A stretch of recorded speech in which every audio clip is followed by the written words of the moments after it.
네, 윤석열 전 대통령의 공직선거법상 허위사실 공표 혐의에 대한 수사를 검찰이 재개한 것으로 MBC 취재 결과 확인됐습니다. 대선 후보 시절 김건희 여사의 도이치모터스 주가 조작 연루 의혹과 관련해 4달 정도 맡겼다가 손실이 났다라고 했던 발언이 허위인지를 놓고 2년 7개월 만에 고발인 조사에 나선 겁니다. 구나영 기자의 보도입니다. 지난 대선 때 윤석열 전 대통령이 허위 사실을 공표했다는 공직선거법 위반 혐의 사건에 대한 검찰 수사가 재개됐습니다. 서울중앙지검 공공수사 2부가 시민단체인 사법정의 바로세우기 시민행동 김한매 대표에 대한 고발인 조사를 다음 달 1일 하기로 했습니다. 2022년 9월 고발장 접수 뒤 배당만 해놓고 있다가 2년 7개월 만에 수사에 나선 겁니다. 고발인이 문제 삼은 건 김건희 여사의 도이치모터스 주가 조작 연루 의혹을 부인한 이 발언입니다.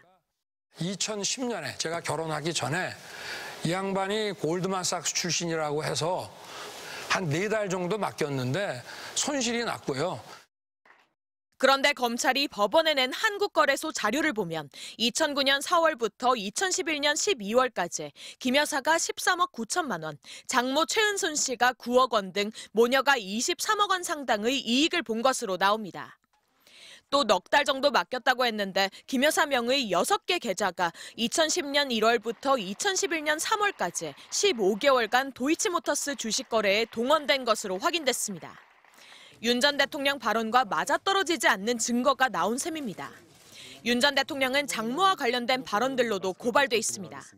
도촌동 문제라든지 또 잔고증명서 문제라든지 이런 거는 이제 지금 제 장모가 재판을 받고 있는데 기본적으로는 상대방에게 약 50억 정도의 사기를 당했습니다.